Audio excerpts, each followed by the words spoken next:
안녕하세요. 저는 지방에 살고 있는 새댁입니다. 저에게는 엄마가 계시는데요. 저희 엄마는 저를 낳아주신 친모는 아닙니다. 저를 낳아주신 친모는 제가 3살이 되던 해에 교통사고로 돌아가셨고요. 저를 키워주신 엄마는 제가 6살이 됐을 때 저희 아빠와 살림을 합치셨습니다. 엄마는 첫 결혼 생활을 실패하고 가정폭력에서 도망치듯 이혼을 하신 분이셨습니다. 각자의 아픔이 있던 엄마와 아빠가 만나 서로의 상처를 보듬어주며 살림을 합치게 되었습니다. 엄마와 아빠가 호감을 가지고 만나는 첫 만남 때 아빠는 5살이 된 저를 데리고 엄마를 만나러 갔습니다. 그러고는 숨김없이 말하고 싶다고 하시면서 이렇게 말씀하셨죠. 진숙 씨에게 숨기고 싶은 건 없어요. 여긴 죽은 전처가 제게 남기고 간 보물입니다. 은지예요. 엄마는 저를 보자마자 놀라긴 했지만 그렇다고 저를 미워하시거나 싫어하시는 기색은 없었습니다. 오히려 아빠에게 웃으시면서 이렇게 말씀하셨죠. 세상에, 민철 씨한테 이렇게 예쁜 딸이 나오려면 얼마나 노력을 해야 하는 거예요? 하시면서 깨르륵 웃음을 터뜨리는 엄마의 웃음소리에 저도 아빠도 웃음을 터뜨렸습니다. 그날 저희는 가족이 되었습니다. 그날을 기점으로 엄마는 저희 집에 와 제 머리카락도 묶어주시고 옷도 깨끗하게 입혀주시고 맛있는 음식도 잔뜩 해주셨죠. 그렇게 만나시다가 제가 6살이 되던 해 두 분은 살림을 합치셨습니다. 두 분 다 재혼이기도 했고 저도 있었으니 결혼식을 올리거나 하지는 않으셨습니다. 그냥 양가 가족분들께 인사하고 같이 식사를 하는 게 전부였어요. 엄마는 저를 친딸이라고 생각하시고 애지중지 키우셨어요. 동네 어르신들 중 저희 집 사정을 알고 계시던 어른들은 저렇게 착한 색시가 어디 있냐고 하시면서 꼭 듣기 안 좋은 말들을 하셨죠. 어쩜 자기 새끼도 아닌데 그렇게 애지중지하면서 키울 수가 있어? 맞아. 아무리 성격이 좋아도 전처 딸인데 어쩜 그렇게 열심히 키워? 은지 엄마, 은지 동생은 따로 안 만들어주는 거야? 어이구, 그런 건 왜 물어? 그렇게 되면 은지가 얼마나 불쌍해. 나는, 그 아무리 죄치여도 젊은 나이에 시집 왔는데 애도 안 낳고 전처 자식만 키우고 있으니까 짠해서 그런 거지. 여자가 자기 배로 애기도 낳아보고 키워봐야지. 아무리 자기 남편 애라고 해도 남의 애인데 저렇게 열심히 키우니까 하는 말이지. 그만들 좀 하세요. 저는 은지를 마음으로 낳았습니다. 은지는 제 딸이에요. 그러니까 앞으로 저나 은지 앞에서 그런 말은 삼가해주세요. 엄마는 그냥 예예하고 넘길 수 있는 말에도 꼬박꼬박 은지는 제 딸이니 그런 말은 삼가해달라는 말을 하셨습니다. 혹시나 제가 들을까봐 제 귀를 꼭 막으셨고요. 저런 말을 들을 때면 엄마는 저를 데리고 서둘러 집에 가시고는 차가운 물로 제 귀와 엄마 귀를 씻어주시며 이렇게 말씀하셨습니다. 은지야, 저런 이야기에 귀 기울이고 마음 쓸 필요 없어. 누가 뭐라고 해도 은지는 엄마가 낳은 딸이야. 배든 마음이든 내가 널 낳은 건 다름없어. 알았지? 그리고 저런 더러운 말 들었을 때는 얼른 집에 와서 귀 씻도록 해. 알겠니? 응, 엄마. 알겠어요. 저는 엄마의 말에 웃으며 말했고 실제로도 그 동네를 이사가기 전에 몇 명 어르신들이 비슷한 말을 하면 얼른 집으로 뛰어들어가서 차가운 물에 귀를 씻어버렸죠. 제가 초등학교에 들어갈 때쯤 엄마와 아빠는 이사를 결정하셨고 일주일도 되지 않아 이사를 가셨습니다. 그 뒤로 제가 귀를 씻을 일은 일어나지 않았죠. 제가 초등학교에 들어가면서 시간이 남은 엄마는 짧게 아시는 분 회사에서 파트타임으로 알바를 하셨습니다. 등교 시간이 빨랐던 저를 데려다 주시고 본인도 회사로 출근을 하셨죠. 제가 중학교에 들어가면서부터는 완전히 정규직으로 전환하셔서 9시 출근, 6시 퇴근을 하셨습니다. 제가 학교를 끝내고 학원을 다녀와 7시쯤 집에 도착하면 엄마가 차려주시는 밥을 먹고 남은 공부를 하다 잠들었죠. 제가 고등학교가 되면서 엄마는 본인의 능력을 인정받아 회사 임원이 되셨습니다. 물론 작은 중소기업이기 때문에 가능했지만 저희 엄마도 아픈 와중에도 일 한 번 쉬지 않고 꼬박꼬박 출근하시고 열심히 일하시며 같은 회사 사람들에게 인정받아 이룬 결과였죠. 제가 대학교에 들어가 자취를 하게 되면서 엄마는 매일 주말마다 제 자취방에 오셔서 반찬도 정리해 주시고 맛있는 밥도 먹으면서 이제는 정말 친엄마가 아니라고 하면 이상할 정도로 그렇게 붙어 살았습니다. 이사 후 쭉 이렇게 살아서 아주 어릴 때 살던 동네가 아니라면 저희 가족이 재혼가족이라는 사실을 아는 사람은 아무도 없었습니다. 이것도 이제 20년도 넘은 이야기니까 저희 집이 재혼가족이라는 사실을 알고 계셨던 분들도 모두 잊어버리셨을 테고 동네 어르신분들도 모두 돌아가셨겠죠. 당장 저도 가끔 어렸을 때 그렸던 그림을 봐야 아 맞다 우리 엄마가 날 낳아주신 엄마는 아니었지 하는 정도거든요. 사실 재혼가족이라는 게 부끄럽거나 숨길 이유는 없지만 저희 부모님은 다른 사람들은 어떻게 생각할지 모르니 말을 아끼자는 생각을 가지고 계셨거든요. 저에게도 굳이 주변 사람들에게 우리 가족이 재혼가족이라는 말은 하지 말라고 하셨고요. 부모님이 이렇게 말씀하시기도 하시고 저도 굳이 그런 이야기를 남에게 하고 싶지 않아서 저희를 친가족으로 생각하는 사람이 많았습니다. 남편과 저는 대학생 과팅에서 만나게 됐습니다. 서로 파트너가 달랐었죠. 남편이 화장실에 간 저를 화장실 앞에서 기다려 대뜸 번호를 받아갔습니다. 멀끔한 인상이 마음에 들어 번호를 알려줬어요. 얼마 지나지 않아 저희는 연인이 되었습니다. 그렇게 1학년 때 시작한 연애가 대학교를 졸업할 때까지 쭉 이어졌습니다. 물론 중간중간 싸운 적도 있었고 한 달 넘게 연락을 안 한 적도 있었습니다. 남편이 군대 들어가기 일주일 전에는 저에게 알려주지도 않고 술에 잔뜩 취해 길에서 잠을 자서 제 애간장을 태운 일도 있었죠. 그래도 저는 기념일마다 남편의 부대에 먹을 것들과 필요한 것들을 잔뜩 택배로 보냈고 휴가 나온 남편에게 용돈하라며 없는 제 용돈을 쪼개며 지갑에 넣어준 적도 있습니다. 저의 이런 내조에 남편은 제대하는 날에 맞춰 제게 꽃신이라며 예쁜 구두를 선물해줬습니다. 그렇게 제대를 한 남편이 대학교에 복학을 하고 저는 회사에 취업하며 바쁜 나날들을 보내니 안 만나게 되더군요. 몸이 멀어지니 마음도 멀어진다고 이제 각자가 너무 편해져서 연애보다는 친구 같다는 생각이 들기도 했습니다. 남편도 저와 같은 생각을 했고 저희는 합의하에 헤어졌습니다. 주변 친구들은 그렇게 군대까지 기다려줬는데 헤어지다니 바보 아니냐고 혀를 차기도 했고 기다려줬더니 버리는 남편이 나쁜 놈이라고 욕을 하는 사람들도 있었죠. 하지만 저는 그런 사람들을 말리면서 말했습니다. 우리 인연이 딱 거기까지였던 거야. 옛날에 그런 말 있잖아. 몸이 멀어지면 마음도 멀어진다고. 그런 거지. 나도 걔도 딱 좋은 시기에 헤어진 거야. 그러니까 어디 가서 그런 말 하지 마. 알았지? 답답해서 그렇지. 그 예쁜 나이에 걔랑 사귀면서 군대도 기다려줬는데 정말 이렇게 허무하게 끝난 거잖아. 맞아. 차라리 이럴 거면 군대 가기 전에 헤어졌어야지. 에휴, 이 헛똑똑이야. 야, 니들은 뭔 이야기를 그렇게 하냐? 은주가 괜찮다고 하면 되는 거지. 우리도 각자의 사정이 있는 것처럼 은주도 은주만의 사정이 있겠지. 너희 지금 일부러 그런 말 골라 하는 거야? 아니, 나는 그런 게 아니고. 우리는 그냥 은주가 걱정돼서 하는 말이지. 아, 됐어. 이제 이야기 그만하자. 은주야, 우리가 괜히 속상해서 그런 거야. 미안해. 은주야, 미안해. 저는 사과하는 친구들에게 알겠다고 말하고는 얼른 화장실로 들어가 차가운 물에 귀를 씻었습니다. 옛날에 엄마가 해주셨던 말들이 생각나서였죠. 저는 그날 엄마에게 이런 일이 있었다고 미주알 고주알 말하면서 마지막에는 엄마가 알려준 것처럼 귀를 씻어버렸다고 말했습니다. 미안하다고 사과하긴 했지만 그래도 나쁜 말들이니까 어렸을 때 엄마가 알려준 대로 그냥 귀 씻어버렸어. 그래 은주야 잘했다. 앞으로도 그런 나쁜 말 들으면 그냥 귀 씻고 잊어버려. 알았지? 에휴, 어쩜 우리 은주는 이렇게 똑똑할까? 어릴 때 알려줬던 건데 지금도 기억하고 있네? 엄마 닮아서 그렇지 뭐. 아빠는 퇴근하셨어? 아휴, 너희 아빠는 무슨 출장이 그렇게 많은지 또 출장 가셨어. 듣기로는 내일 밤에 나온다고 했는데 너희 아빠 오면 좋아하는 국밥이나 포장해 와서 먹으려고.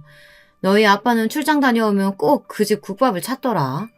참, 우리 딸 이번 주는 올 거지?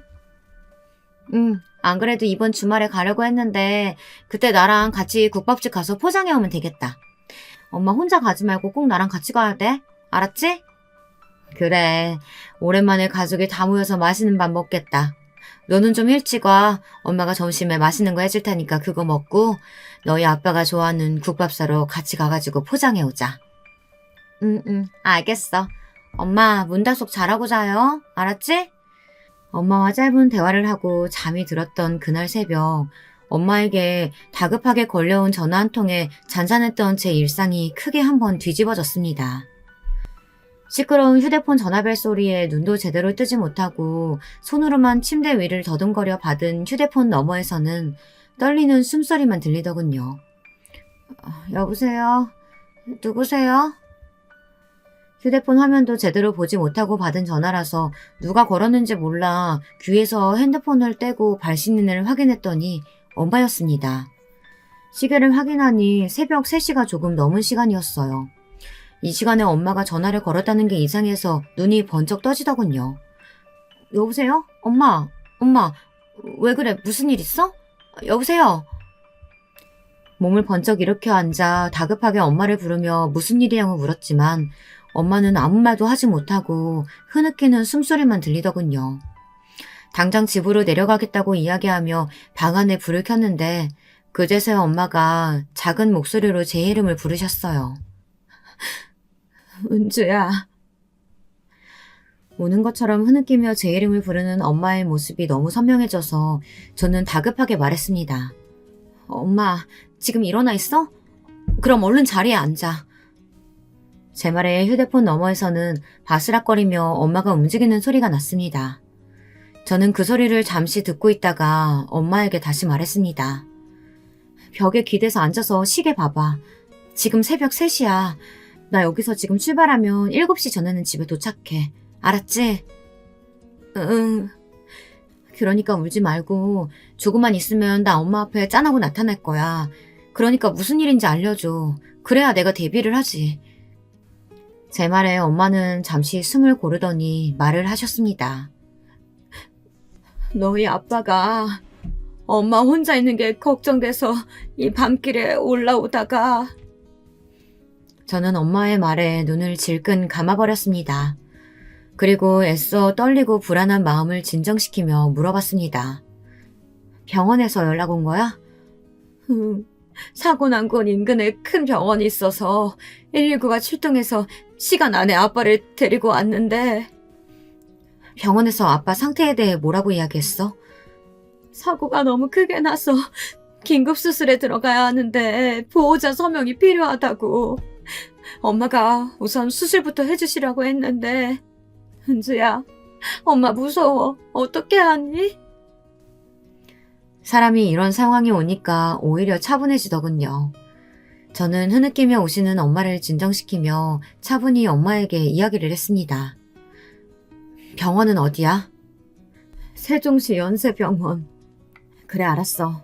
엄마, 지금 새벽이고 아빠 수술 받고 있으니까 괜찮을 거야. 우리 아빠가 어떤 사람인데 그렇게 열심히 운동 다니고 좋은 거 찾아서 먹는 사람인데 겨우 그런 교통사고 때문에 어떻게 되시겠어? 그러니까 걱정하지 마. 엄마에게 이야기하는 중이지만 사실 이건 저에게도 하는 말이었습니다. 저는 다급히 옷을 갈아입고 지갑을 챙겨 자취방을 빠져나오며 엄마에게 이야기했습니다. 엄마, 나 지금 출발하니까 아빠 걱정하지 말고 먼저 병원 가 있어. 알았지? 나도 얼른 갈게. 도중에 무슨 일 생기면 꼭 연락주고. 엄마가 택시 잡지 마. 내가 택시 잡아줄게. 그거 타고 곧장 병원으로 가. 우리 병원에서 보자. 이렇게 말하고는 본가 앞으로 택시를 불러 엄마가 타고 병원으로 갈 수 있도록 했고 저는 가장 빠른 탈 것을 알아보고 급하게 내려갔습니다. 병원에서 마주친 엄마는 얼마나 울었는지 눈은 퉁퉁 부어있고 옷도 얇게 입고 와서 오들오들 떨고 계셨습니다. 저는 얼른 제 겉옷을 벗어 엄마에게 입혀드리고 아직도 수술이 끝나지 않은 아빠의 수술방 대기실에 앉아 하염없이 엄마를 달랬습니다. 괜찮을 거야, 엄마. 우리 아빠가 엄마를 혼자 두고 떠날 사람이 아니잖아. 괜찮을 거야. 그렇게 그 긴 시간 동안 그곳에 앉아 마치 주문을 외우는 것처럼 괜찮을 거라고 이야기하기를 수백, 수천 번이 넘어갈 무렵 아빠의 수술을 끝낸 주치의가 나와 저희를 찾았습니다. 김민철 환자 보호자분? 저와 엄마는 얼른 의사 앞에 섰습니다. 의사는 저와 엄마를 잠시 보시다가 고개를 푹 숙이시며 말씀하셨습니다. 제가 할 수 있는 최선을 했습니다. 워낙 큰 사고였기 때문에 환자분에 대해서는 저희도 단정지어 뭐라 드릴 말이 없네요. 안 된다고요. 선생님, 제발 저희 남편 좀 살려주세요. 엄마는 의사의 말이 끝나자마자 주저앉아 엉엉 우시면서 의사의 바지가랑이를 붙잡고 이야기했지만 의사는 최선을 다하겠다는 말만 하고 자리를 떠났습니다. 저는 주저앉아 아이처럼 우는 엄마를 달래면서 눈물을 꾹 참아냈습니다. 엄마, 그래도 의사 선생님이 최선을 다하겠다고 하셨으니까 너무 그러지 마. 아빠가 엄마 울고 있는 거 보면 나 혼내. 그러니까 울지 말자. 아빠 일어날 때 적어도 얼굴은 보여줘야지.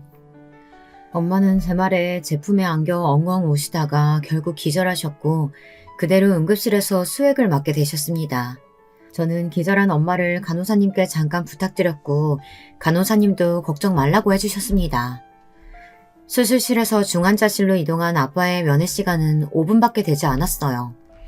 그것도 시간에 제한이 있었지만 아빠의 얼굴만이라도 보게 해달라는 제 부탁에 중환자실 담당 간호사님은 그런 정말 잠깐이라고 하시며 제 편의를 봐주셨습니다. 머리에 붕대를 하고 호흡기에 의존하며 간신히 숨을 쉬는 아빠의 모습에 그제서야 저는 눈물이 흘렀습니다.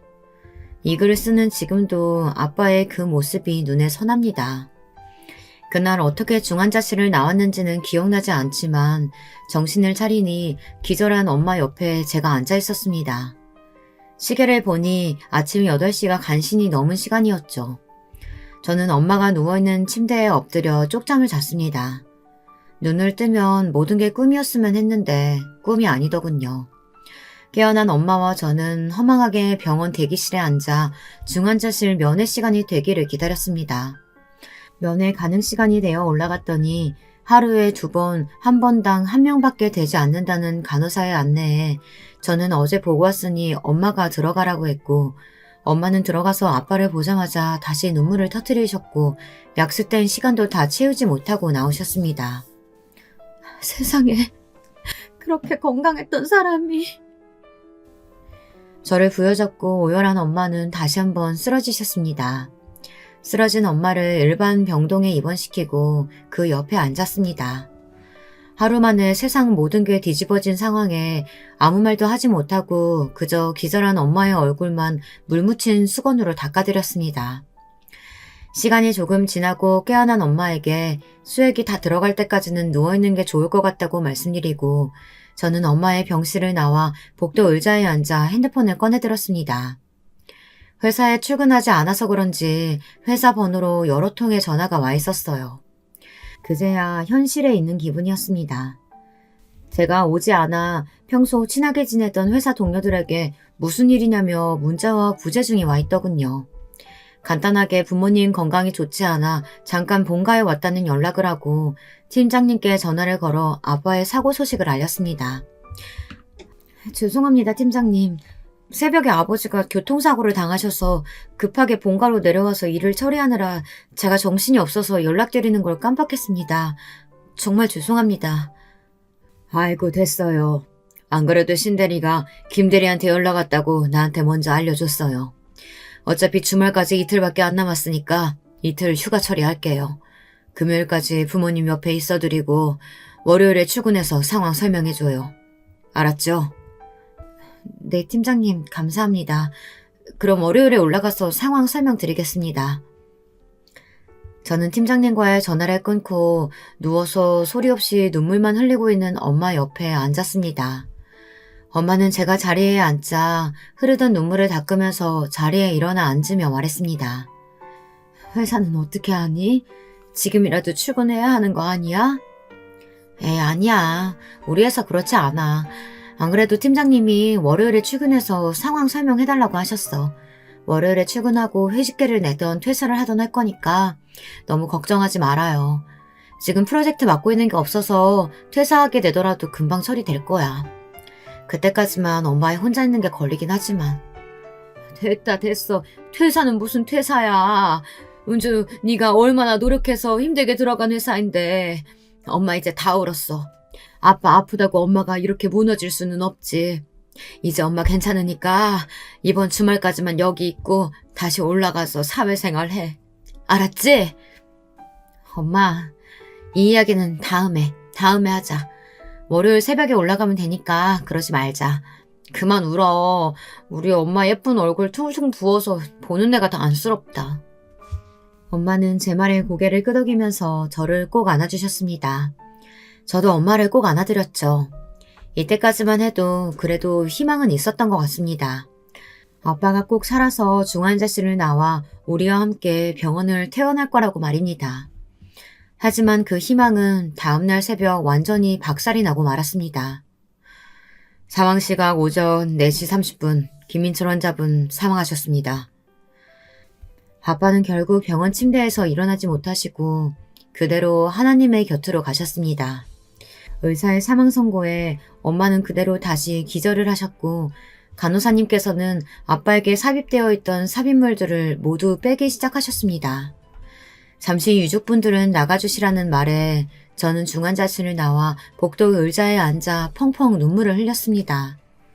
삽입물을 빼내는 간호사의 손길에서 정말 우리 아빠가 돌아가셨다는 걸 깨달아 버렸죠. 하지만 아빠의 슬픔을 온전히 누릴 수는 없었습니다. 병원에서는 아버지의 장례를 치르기 위해 따로 상조회사가 있는지부터 해서 어떻게 장례 절차를 치를 건지에 대해 저에게 모두 물어보셨어요. 이것저것 대답하며 정신없이 돌아다니다가 정신을 차린 건 환하게 웃고 있는 아버지의 영정사진 앞에서였습니다. 언젠가 자기 영정사진은 이걸로 해달라고 말한 아빠 덕분에 영정사진을 가지고 고민하지 않아도 된다는 사실과 겨우 며칠 전에도 건강 챙겨야 한다며 잔소리를 하던 사람이 지금은 차가운 안치실에 누워있다는 것에 오는 양가 감정이 저를 지배하고 있었습니다. 날이 밝고 부고 소식을 들은 사람들을 상주로서 맞이하며 제가 어떻게 장례를 치렀는지 기억이 나지 않습니다. 한 가지 기억나는 건 어떻게 저희 아버지의 소식을 들었는지 아침 일찍 장례식에 찾아와 저를 도와주던 전남친, 지금의 우리 남편만 기억이 나더군요. 장례식 3일 내내 쪽잠을 자며 저를 도와주던 남편은 발인에서도 저희 아빠의 관을 들어주었습니다. 장례를 끝내고 저와 엄마를 모시고 저희 본가까지 와서 짐을 정리해 주었죠. 장례가 끝나고 올라가는 날에도 저와 함께 올라가 저를 자취방에 데려다주고 자기 집으로 돌아간 남편이 고마워 감정이 정리된 어느 날 남편에게 감사 인사를 하며 밥을 산다고 했습니다. 같이 밥을 먹은 그날 이후로 저희는 다시 연인이 되었습니다. 우리 아빠 돌아가신 건 어떻게 알았어? 친구가 알려줬어. 아무래도 남편과 같은 학과였으니까 겹치는 친구가 많았어요. 제가 친구들에게 보낸 부고 문자가 남편에게도 전해졌던 것 같습니다. 저는 남편의 어깨에 가만히 머리를 기대고 물었습니다. 그래도 그냥 무시할 수 있었잖아. 물론 우리가 옛날에 사귀었다지만 헤어진 상태였고. 내가 가는 게 당연하지. 어떻게 외면해. 너희 부모님이 나한테 얼마나 잘해주셨는데. 나 자취할 때 어머님께서 은주 너 반찬 가져다 주시면서 내 반찬도 챙겨주셨잖아. 아버님도 너 보러 올라오시면 꼭 나까지 불러서 맛있는 밥 사주시고 용돈도 주시고 그랬어. 내가 받은 은혜가 있는데 그걸 나 몰라라 하면 그게 사람이야? 저는 남편의 그런 말이 고마웠습니다. 몇 년이 지났고 어떻게 보면 다시는 보고 싶지 않을 수 있는데도 은혜를 받았다며 당연히 와야 한다며 확답을 하는 남편에게 저는 확신이 생겼죠. 그날 이후로 저희는 다른 연인처럼 평범하게 연애를 하다가 남편이 취직을 해 대리를 달았을 때 남편이 저에게 프로포즈를 했습니다. 우리가 비록 대학생 때는 헤어져야 했지만 오랜 시간 후에 다시 만날 수 있었던 건 운명이라고 생각해. 대학생 때부터 다시 만나기까지 헤어졌던 시간이 길다면 길고 짧다면 짧을 수 있지만 나는 함께하지 못한 그 세월보다 더 많은 시간을 은주 너와 함께 보내고 싶어. 부디 이런데 마음 받아서 나와 결혼해 줄래? 세상에. 나도 너랑 결혼하고 싶어. 줄 것이 있다며 주차장으로 내려오라는 남편의 말에 내려간 주차장에서 저는 남편에게 프로포즈를 받고 제가 그 프로포즈를 받아들였습니다. 프로포즈를 받고 얼마 지나지 않아 양가의 결혼 허락을 위해 시간을 잡았고 먼저 엄마를 뵙기로 했죠. 엄마는 맛있는 밥을 해주고 싶다며 집으로 오라고 하셨고 저와 남편은 본가로 가서 맛있는 저녁을 얻어먹고 차를 마셨습니다. 한참을 이런저런 이야기를 하다 알 수 없는 조용함이 찾아왔을 때쯤 남편이 대뜸 일어나 엄마 앞에 무릎을 꿇고 이렇게 말했습니다. 어머님, 은주 손에 물 한 방울 안 묻히겠습니다. 원하신다면 각서를 써도 좋습니다. 제가 은주 행복하게 해줄 테니까 은주를 제게 주세요. 자네는 이미 내 사위라네. 예? 엄마의 말에 깜짝 놀란 남편이 눈을 동그랗게 뜨고 엄마를 바라봤습니다. 아마 엄마가 이렇게 쉽게 인정을 해주지는 않을 거라고 생각했던 것 같습니다. 그것도 그럴 게 연애와 결혼은 쉽지 않을 것이었고 저와 엄마도 서로에게 아주 애틋한 감정을 가지고 있는 모녀였기 때문에 남편은 결혼 허락은 또 다를 거라고 생각했던 것 같았습니다. 대학생 때도 자네는 우리 은주 많이 좋아했었어. 너희 둘이 헤어졌다는 사실에 나도 안타까울 정도였단다. 말은 안 했지만 내가 정서방 자네를 정말 아꼈었거든. 나 그 뒤로 은주가 남자친구 생겼다고 해도 따로 반찬은 챙겨주지 않았다고. 그거들 아쉽겠네요. 우리 장모님 반찬 솜씨가 정말 최고신데. 은주랑 헤어지고 나서도 장모님 반찬 생각나서 저도 한동안 고생을 좀 했어요. 어이구, 능구렁이 같기는. 난 전서방이 우리 은주 데려가는 거 환영이야. 그날 우리 남편 장례식장에서 사위처럼 우리 은주 옆에 서서 장례하는 내내 도와줬던 모습 보고 그 생각을 했어. 그때 너희들이 헤어지지 않았더라면 저 모습을 계속 볼 수 있었지 않았을까 하고 말이야. 내가 나중에 은주 옆구리 찔러서라도 정서방에게 꼭 연락해보라고 할 생각이었는데 어느 날 나한테 와서는 다시 사귀기로 했다고 하더니 이제는 결혼하겠다고 인사를 오겠다고 하니 내가 얼마나 기뻤겠어. 엄마는 이제 괜찮아. 처음에는 은주 아빠 돌아가시고 나도 너무 힘들더라. 함께 살던 집이었는데 이제는 혼자가 됐다는 생각에 입을 뒤집어 쓰고 많이도 울었어. 근데 사람이라는 게 적응의 동물이라고. 천천히긴 하지만 어느 순간 적응이 되더라고. 엄마 걱정은 하지 마 이제. 사실 정서방이 결혼 얘기 안 꺼냈으면 내가 은주 닥달해서라도 정서방이랑 결혼하게 만들었을 거야. 내 사위는 정서방 자네 한 명이니까 우리 은주 잘 부탁하네. 남편은 엄마의 이런 말에 알겠다며 큰 소리로 대답을 했습니다. 저는 먹먹한 가슴을 품에 안고 글썽이는 눈물을 달고 코가 빨갛게 변한 엄마를 꽉 끌어안았습니다. 자식을 향한 엄마의 마음을 다 알 수는 없었지만 지금 엄마의 마음이 어떨지 아주 조금은 알 수 있을 것 같았거든요. 보통 아버지가 일찍 돌아가신 집은 결혼식 때 아버지의 빈자리를 집안 남자 어른이 채우기도 하지만 저희는 굳이 그러지 않았습니다. 알만한 사람들은 다 알고 계시니 자리를 채우는 것보다는 거기에 아빠의 사진을 올리는 게 좋겠다는 남편의 말에 저와 엄마 시댁에서 찬성을 했거든요. 또 동시 입장을 선택해서 저와 남편은 함께 식장에 들어갔습니다. 저는 그렇게 배려 많은 사람인 남편과 결혼식을 올리고 신혼생활을 시작했어요. 처음 신혼 몇 개월은 행복했습니다. 다시 찾은 오랜 사랑과 함께 산다는 게 얼마나 좋았겠어요. 하지만 그 좋은 게 딱 3개월 가더군요. 그 뒤로는 서로 다른 생활 습관에 많이 다투기도 다퉜습니다. 예를 들어 남편은 저녁 준비를 하면서 바로 쓰레기도 버리고 분리수거도 하고 설거지도 해버리는 스타일이라면 저는 우선 음식을 만들어 먹고 나중에 치우는 스타일입니다. 따뜻할 때 먹어야 맛있다는 제 의견과 그거 좀 치운다고 음식이 식지 않는다는 남편의 의견이 팽팽했죠. 사실 이것 말고도 많았습니다. 남편은 양말을 뒤집어서 그냥 그대로 세탁기에 넣는 반면 저는 양말을 제대로 해서 세탁망에 넣어 돌렸죠. 양말뿐만 아니라 저는 이염이 되는 옷과 안 되는 옷을 구분해서 돌렸다면 남편은 이염이 되든지 말든지 한꺼번에 세탁기에 집어넣고 돌려 흰옷 여러 개를 다양한 색상으로 물들였습니다.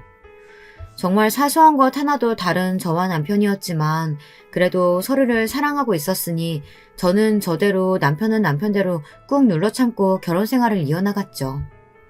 그렇게 6개월쯤 되었을 때 각자의 습관을 존중해주는 그런 부부가 되었습니다.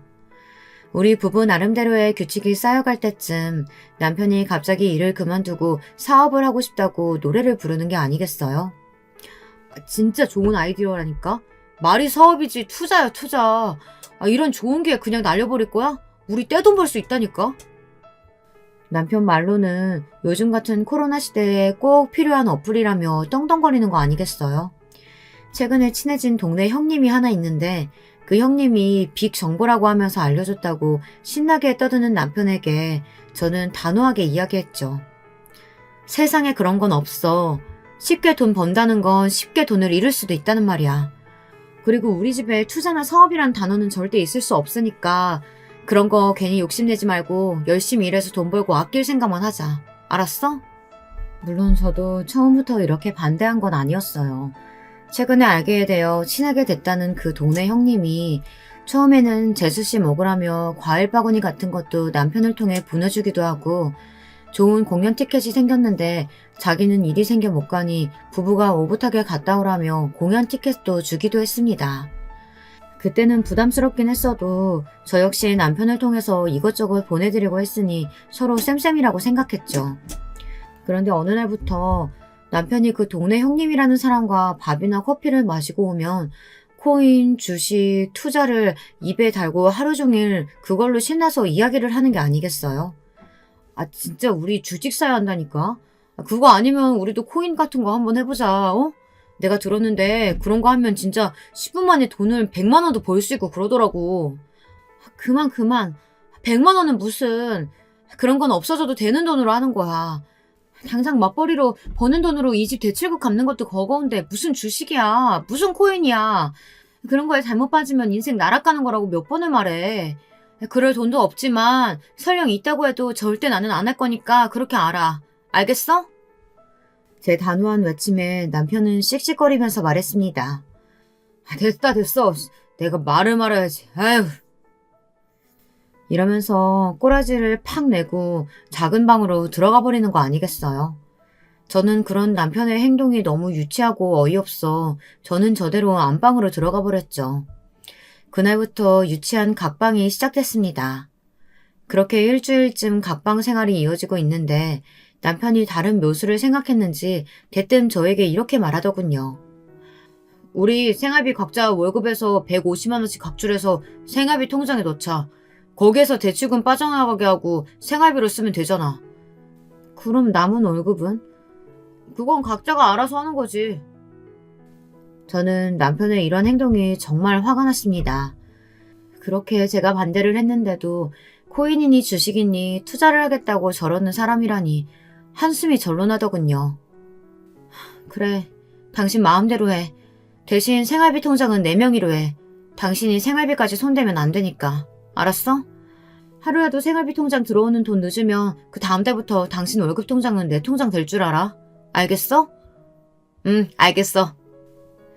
좋다고 웃으며 말하는 남편의 그런 모습이 얼마나 어이가 없던지 저는 저를 끌어안으려고 하는 남편을 밀어내며 있는 짜증 없는 짜증을 부렸고 남편은 자기 뜻대로 됐다는 것에 기뻤는지 아주 폴짝폴짝 뛰며 신나하더군요. 그 다음날 저는 바로 생활비 통장을 만들어 남편에게 계좌번호를 보냈고 당장 그 통장으로 대출금부터 가스요금, 수도세 등등 모든 것들을 자동이체 시켰습니다. 그 다음 달부터 저희들은 각자의 월급에서 생활비를 냈죠. 근데 오히려 이렇게 생활비 통장을 해서 이득을 본 건 저였습니다. 저는 남편처럼 술, 담배를 하지도 않고 커피도 별로 좋아하지 않아 군것질로 나가는 돈도 없었습니다. 또 저희 회사는 아직도 정장을 선호하는 직장이라 기존에 가지고 있는 정장으로 회사 생활을 했기 때문에 옷에 지출되는 돈도 얼마 없었거든요. 게다가 제가 밖에서보다는 집안에서 노는 걸 좋아하는 사람이라 끼케야 최근에 빠진 OTT 서비스 구독료밖에 나가지 않더군요. 남편도 겉보기에는 좋아 보였습니다. 매일매일 새로운 옷을 들고 왔고 술 마시러 간다며 새벽에도 뛰쳐나가고 정말 있는 돈이란 돈은 모두 쓰는 느낌이었어요. 그래도 뭐 생활비 통장에 돈만 잘 보내면 된다고 생각했죠. 이런 상황을 3개월쯤 하니 남편에게 돈이 점점 떨어져 간다는 느낌을 받았습니다. 저한테 와서 배달음식 시켜달라고 조르고 자기 술 마시러 가게 돈 좀 빌려달라고 하는 날이 늘어났거든요. 여러분이라면 이런 남편을 어떻게 하셨을까요?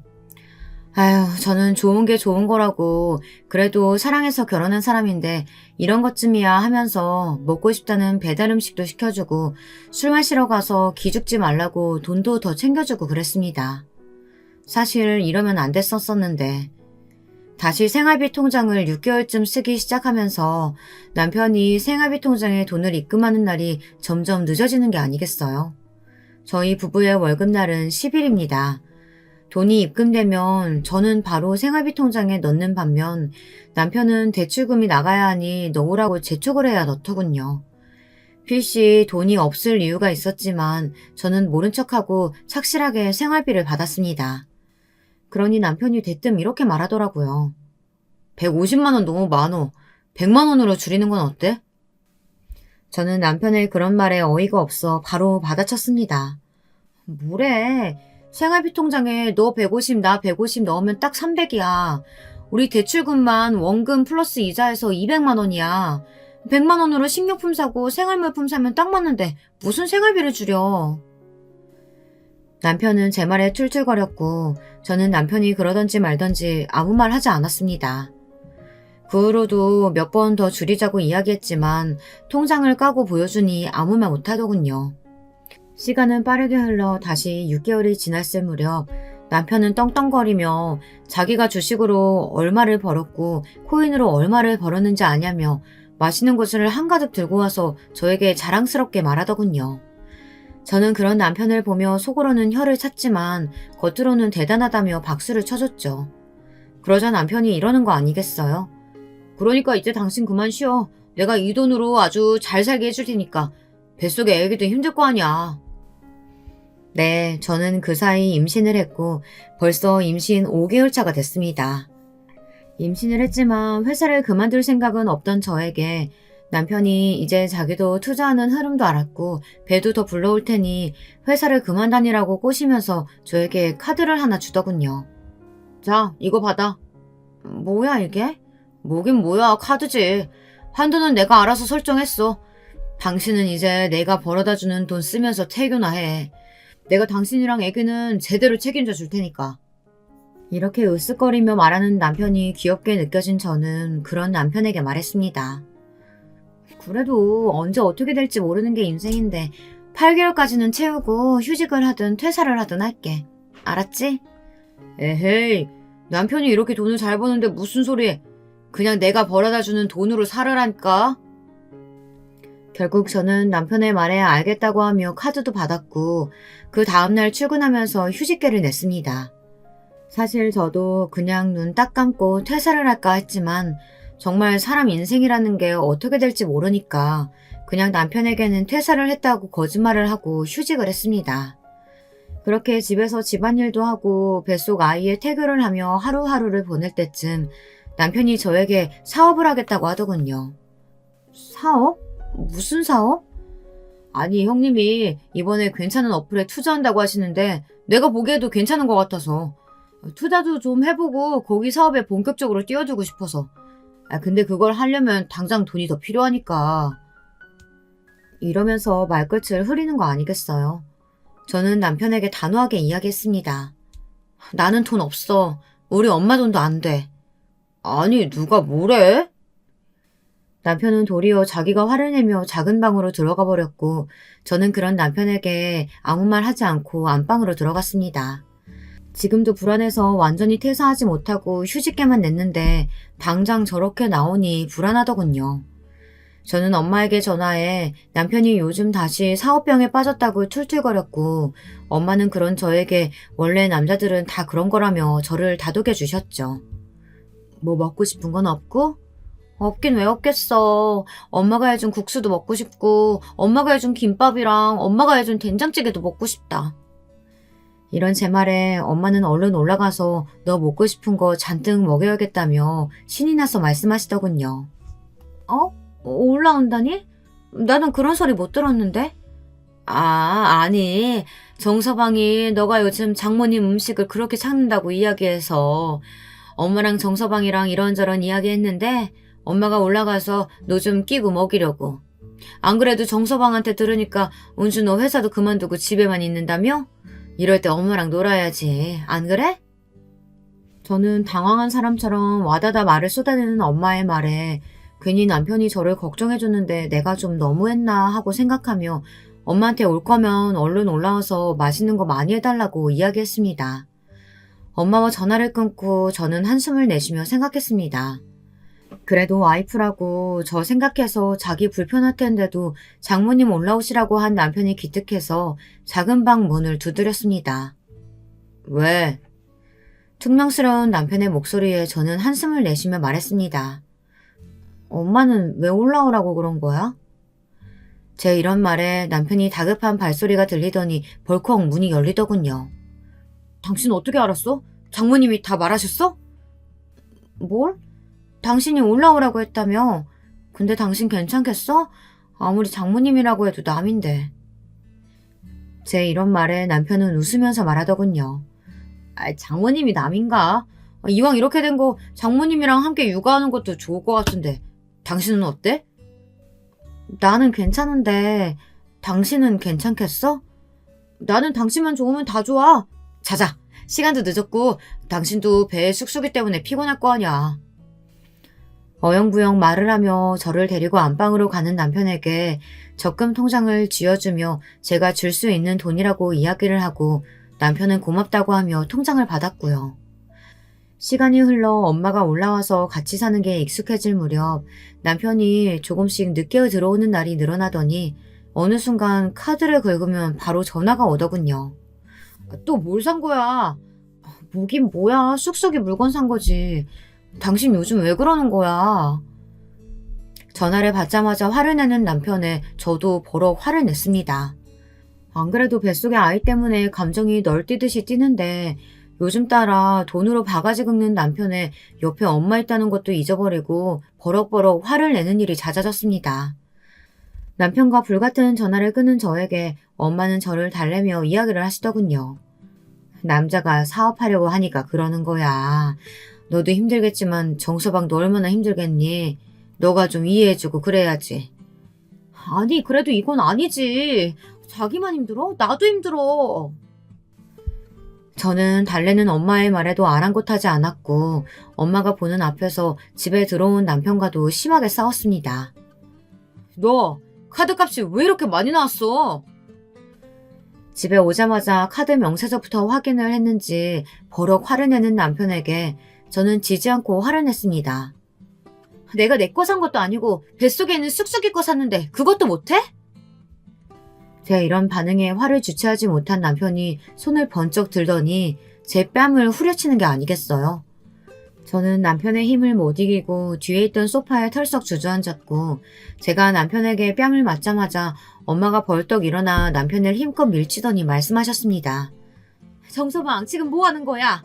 감히 내 딸을 때려? 남편은 그런 엄마에게 지지 않고 대들며 말했습니다. 저 사람이 지금 화를 내게 하지 않습니까? 남편의 이런 태도에 엄마는 남편을 밀치며 말했습니다. 너 당장 내 집에서 나가. 감히 우리 귀한 딸 뺨을 때려? 그것도 자기 자식을 가지고 있는 애를? 아니 그게 무슨 소리세요? 무슨 소리긴? 네가 나한테 내 돈 빌려가면서 이 집 담보로 줬잖아. 내가 정서방 자네가 예뻐서 가만히 보고 있는 줄 알아? 우리 은주랑 쑥쑥이 위해서 아무 말 안 하고 있었었어. 이러시면서 그동안 제가 몰랐던 사실을 두 사람이 싸우면서 말하더군요. 뭐요? 뭘 알고 있는데요? 뭐긴 뭐야. 정서방 자네가 투자금이라고 나한테 빌려간 돈도 지금 도박으로 다 날리고 빈털털이라는 거랑 사채하는 애들한테까지도 돈 빌려서 지금 쩔쩔매고 있는 거 내가 다 안다 이거야. 이러면서 남편을 확 밀치는 거 아니겠어요? 정서방 자네가 돈 빌린 사채 사람들이 왜 아무 짓도 안 하는 줄 알아? 우리 운주 삼촌이 하는 곳이라 그래. 그런데 지금 우리를 건드려? 이제 봐주는 거 없다. 안 그래도 내가 요즘 정서방 하는 꼬라지가 마음에 안 들어서 애들 좀 보내라고 했는데 곧올 거야. 엄마 말이 끝나기가 무섭게 문에서 도어락 번호를 여는 소리가 들리는 거 아니겠어요? 곧이어 문이 열리는 소리가 들려서 저도 모르게 엄마에게 다가가자 엄마는 저를 다독이며 말씀하셨습니다. 왔니? 왔으면 그동안 못한 독촉 좀 해라. 신발을 벗고 들어온 체격 좋은 남성 두 분이 엄마에게 꾸벅 인사를 하더니 겁에 질린 남편을 끌고 작은 방으로 들어갔고 곧이어 이런저런 소리가 들리더군요. 넌 안방에 들어가 있어. 태교에 안 좋다. 방금까지 남편에게 여장부처럼 싸우던 엄마는 어디 가고 맞은 제 볼을 걱정하시며 안방으로 이끄는 엄마가 계셨습니다. 엄마, 이게 무슨... 저 사람들은 다 뭐고 도박이며 담보는 무슨 얘기예요? 엄마가 나중에 설명해줄게. 일단 진정 좀 하렴. 엄마는 제가 안방으로 들어갈 생각이 없어 보이자 저를 소파에 앉히시고는 볼에 차가운 물수건을 대주셨습니다. 작은 방에서는 잠시 소란스러운 소리가 들리더니 문이 열렸고 남편이 산발이 되어 헐레벌떡 거실로 나오더군요. 그런데 남편의 바지에는 오줌을 지린 흔적이 가득하더군요. 뒤에서 따라 나오시던 두 분도 인상을 찌푸리시며 엄마에게 말을 거셨습니다. 누님, 말은 잘 끝났습니다. 뭔 사내 새끼가 위협 좀 했더니 오줌이나 지리고.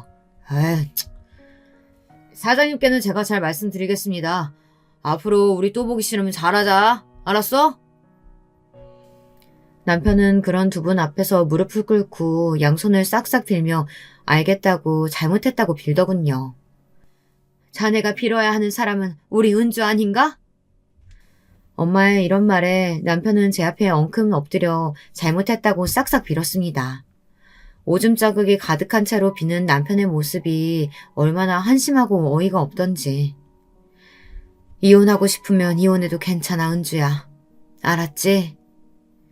저는 엄마의 말에 알겠다고 하며 이 모든 상황이 얼른 정리되길 빌었고 엄마는 그런 제 마음을 아셨는지 저를 데리고 안방으로 들어가 침대에 눕히시고는 조용조용 이야기를 하셨습니다.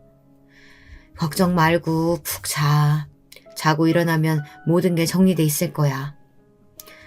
저는 그날 엄마의 말대로 그대로 잠을 잤고 그 다음날 아침 엄마에게 모든 사건의 전말을 들을 수 있었습니다. 엄마에게는 젊은 시절 연이 끊긴 친오빠 한 분이 계셨는데요. 저희 아빠와 재혼하고 사시다가 어느 날 그 친오빠를 만났다고 합니다. 저에게는 삼촌이시죠. 삼촌은 힘이 좋고 싸움도 잘하셨는데 가출하고 들어간 게 조직이었다고 해요. 삼촌이 조직 생활을 오래 하셨고 최근에는 사채도 하나 하게 되셨는데 남편이 삼촌이 하시던 곳에서 돈을 빌리게 됐다는 이야기였습니다. 그 외에도 엄마에게 이야기 들은 게 많았는데 자세히 말하면 알아보시는 분이 있을까봐 여기까지 하겠습니다. 사실 저도 이 모든 이야기가 믿기지 않았지만 이 이야기는 되도록 생각하지 않으려고 하고 있습니다. 아무리 좋게 생각해도 태교에 좋지는 않을 테니까요. 그냥 이런 이야기를 가진 사람도 있었다 하는 식으로 여러분도 기억해 주시길 바라겠습니다. 저는 올해로 40대에 접어든 이혼녀입니다. 이혼을 한 지는 1년이 다 되어 가는데요. 오늘은 제가 이혼하게 된 스토리를 말씀드려 보려고 합니다. 저는 유복한 집안에서 자라났어요. 아버지는 의류 관련 사업을 하시던 분이었습니다. 섬유산업으로 유명한 도시에서 터를 잡고 사셨죠. 여러 원단을 거래하시고 사업을 하셨는데 젊은 시절에는 제법 크게 하셨던 것으로 들었습니다. 실제로 어렸을 때 우리 집은 유복한 편이었습니다.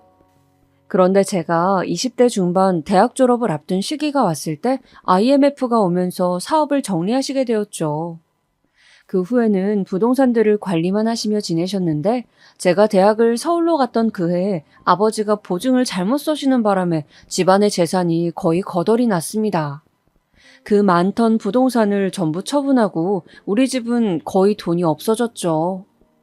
저는 간호사가 되기 위해서 공부를 하고 있었기 때문에 대학 등록금을 마련해 가면서 학업을 이어갔습니다. 갑자기 집안 형편이 안 좋아지자 원래는 간호사 그거 해서 뭐 하냐고 고생만 한다며 반대했던 부모님들도 제가 간호사가 된다면 안정적인 수입이 생기는 것이니 다행이라면서 좋아해 주셨죠. 저는 간호사가 되기 위해서 대학을 열심히 다니고 실습을 했습니다. 나중에는 허리가 아플 때도 몇 번 척추가 아프다고 우스갯소리를 할 정도로 저에게 익숙한 일이 되었죠. 병원에 실습을 가고 끝도 없는 시험을 보고 그렇게 저는 바쁘게 사느라고 별로 지방에 계신 부모님을 챙기지 못했어요. 부모님은 부동산을 거의 다 날리시고 작은 식당을 다시 차려서 운영하셨습니다. 그럭저럭 생활은 풀칠이 되었고 그래도 아예 가난해지지 않은 게 어디냐 하면서 우리 가족은 위안을 삼았어요. 저는 저대로 바쁘게 살았습니다. 병원에 취직을 하고 하루 종일 종종거리며 병원을 뛰어다녔죠. 대학병원에 취직을 하다 보니 아픈 사람들은 끝도 없이 밀려왔습니다. 그리고 큰 병원의 복잡한 시스템을 잘 모르는 어르신들이 많았기에 하루에도 수십, 수백 번씩 같은 말을 반복해야 했죠. 일도 일이지만 사람한테 치이는 것이 정말 힘들었습니다. 그리고 간호사들이 가장 두려워하는 태움이라는 것도 힘들었죠. 태움이 뭐냐고요?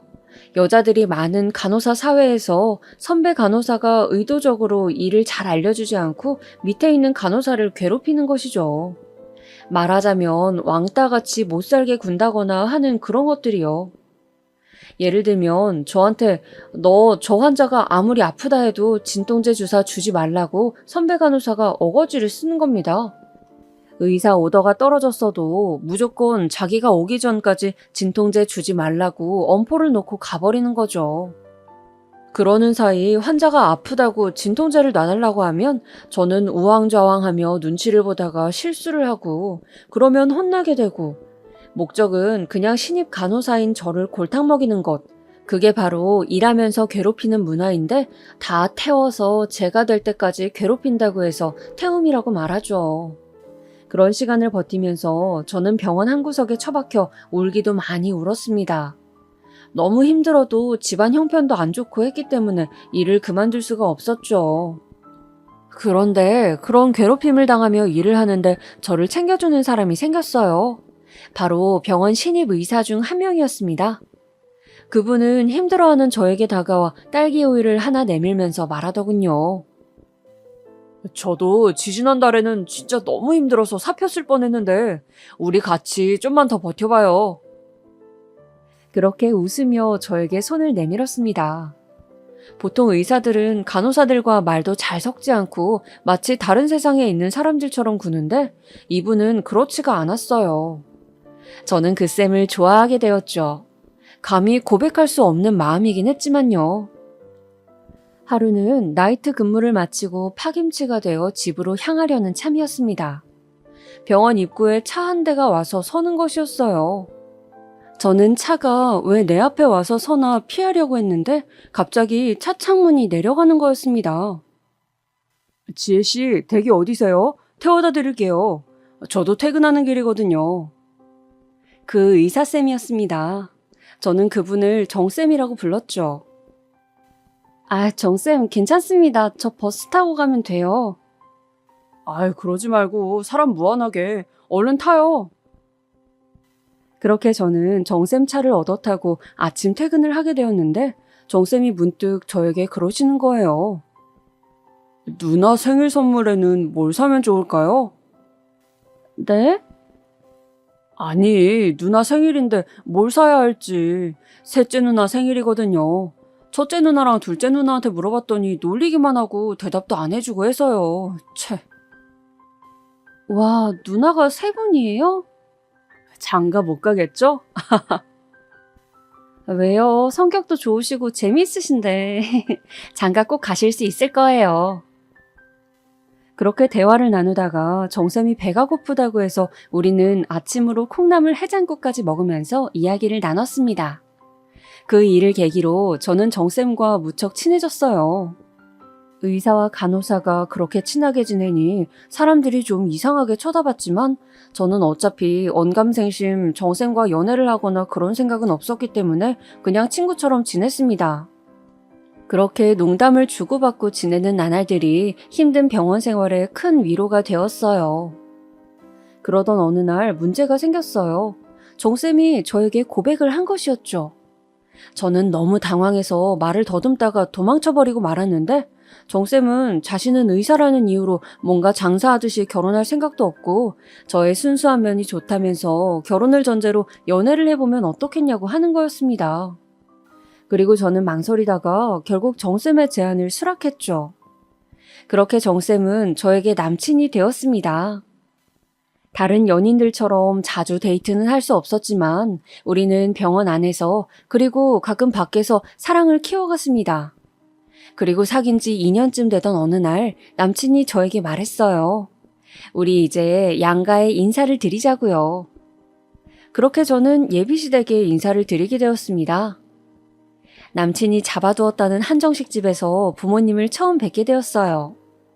저는 단정하게 보이고 싶어 베이지색 원피스를 입고 핸드백을 들고 식당으로 갔습니다. 남친의 가족분들은 먼저 와 계시더군요. 부모님은 푸근한 인상이셨고 어머님은 우리 아들 하면서 남친의 손을 꼭 잡고 계셨어요. 연신 어깨를 쓰다듬으시면서요. 안녕하세요. 저는 김지혜라고 합니다. 저는 그분들에게 다가가서 수줍게 인사를 드렸습니다. 왔어? 저의 꾸민 모습에 오빠는 적잖이 당황한 기색이었지만 한껏 꾸미고 온 모습이 싫진 않았는지 볼에 홍조를 띠더군요. 이 아가씨가 오늘 소개한다던 여자친구냐? 오빠의 아버지가 저를 아래 위로 살펴보시면서 말씀하시더군요. 오빠의 어머니는 저를 이리저리 살피기만 하시고 별다른 말씀이 없으셨어요. 저는 그 눈길이 조금 부담스러웠지만 첫 만남이라 어색한 거겠지 생각하면서 애써 미소를 지었습니다. 그동안 말씀 많이 들었습니다. 늦게 인사드려서 죄송합니다. 그러자 아무 말 없으시던 오빠의 어머니께서 대뜸 말씀하시는 거였어요. 그래, 아가씨는 무슨 간호사라고요? 우리 애랑 같은 병원? 뭔가 간호사라는 단어가 특히 도드라지는 것 같았어요. 순간 저도 모르게 민망한 기분이 들더군요. 제가 뭔가를 잘못한 것처럼요. 네, 같은 병원에 다닙니다. 제 대답을 듣자마자 아버지는 말없이 소주를 한 잔 따라 드셨고 어머니는 옆에 있던 누나들과 눈을 맞추며 한숨을 쉬시더군요. 저는 그런 반응이 좀 당황스러워서 일단 가만히 있었어요. 저기 아가씨가 참하고 성실해 보여요. 그런데 우리 아들이 의사인 건 알고 있죠? 저는 고개를 끄덕이면서 남친이 참 자랑스럽다고 말씀드렸습니다. 똑똑한 아들 두셔서 좋으시겠다는 말도요.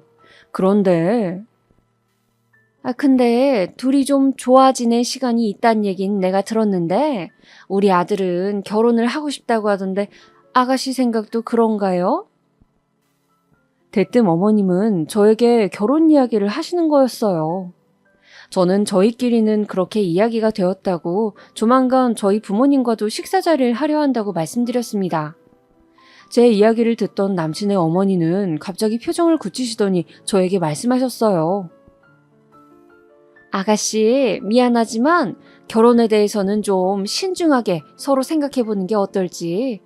우리 아들이 의사다 보니까 벌써 여기저기 선자리가 많이 들어오고 있거든요. 저는 방금 무슨 이야기를 들은 것인지 머리가 혼란스러웠어요. 어머니의 이야기를 듣던 남친도 크게 당황하는 기색이었습니다. 엄마, 그게 무슨 말씀이세요? 사람 면전에 앉혀두고 너무하신 거 아니에요? 저는 관심 없다고 말씀드렸잖아요. 이 사람이 제 아내가 될 사람이라고요. 그러나 남친이 소리치는 것이 들리지 않는다는 듯 어머니는 말씀을 이어가셨어요. 우리 아들이 아직 세상 물정을 몰라 일이 순진한데 아가씨는 순진한 건지 아니면 계산이 빠른 건지 내가 모르겠소만 이렇게 기우는 결혼은 난 들어보지도 못했어요. 그러니까 결혼 이야기는 없던 것으로 하고 서로 좋은 추억으로 남기는 것이 좋겠어요. 아가씨도 형편 맞는 사람 만나서 마음 편하게 사는 게 좋지 않겠어요? 순간 저는 기분이 너무 나빠서 남친의 어머니에게 말씀을 드렸습니다. 왜 제가 결혼을 할 수 없는지 확실하게 이야기를 해주시면 말씀 듣도록 하겠습니다. 왜 그동안 좋은 마음으로 서로 잘 지내온 우리가 헤어져야 하나요? 제 말에 남친의 아버지는 답답하다는 듯이 술 한 잔을 들이키시고 어머니는 급기야 언성을 높이시더군요. 그걸 말이라고 합니까, 아가씨? 아가씨가 간호사라면서요. 그러면 아가씨네 집안 형편이야 안 봐도 뻔하잖아요. 별 재산도 없고 살기 힘든 집 아니겠어요? 그런데 어떻게 언감생심 의사인 내 아들을 넘봅니까? 꼭 이런 이야기까지 대놓고 해야겠어요? 저는 입을 앙 다물었습니다. 여기서 눈물을 보이거나 맥없이 일어서고 싶진 않았어요. 이것은 저 혼자만의 문제가 아니라 우리 집안의 명예가 달린 일이었어요. 남친은 어머니가 심한 말을 내뱉자마자 너무 당황해서 얼굴이 시뻘개지더니 저에게 달려와서 제 팔을 잡고 일단 일어나자고 데려다 주겠다면서 저를 일으키려 했습니다. 저는 눈물이 고여 앞이 보이지 않았어요. 비틀비틀 일어나서 남친에게 기대어 간신히 그 자리를 나섰죠. 일어서는데 남친의 몇 번째 누나인지 모를 리가 내뱉는 말이 등 뒤로 들려왔습니다. 순진한 거야. 순진한 척 하는 거야. 어디서 의사를 공짜로 낚으려 그래. 저는 그 말을 듣자 마치 제가 무슨 사기꾼인 양 정말 벌레 같은 취급을 당한 것 같아 한없이 눈물이 났어요. 그래서 남친에게 그만 헤어지자고 도저히 안 되겠다고 말해버렸죠.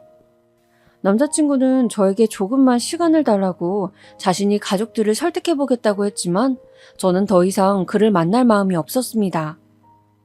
그 후로 저는 남친과 병원에서 마주쳐도 아는 척을 하지 않고 연락이 와도 대답을 하지 않은 채 지냈어요. 그렇게 한 달 정도가 되자 스트레스를 받았는지 자꾸 헛구역질이 나고 속이 안 좋았습니다. 뭔가 소화기관에 문제가 생긴 것인지 음식만 봐도 올라올 것 같고 어지럽고 힘들었죠.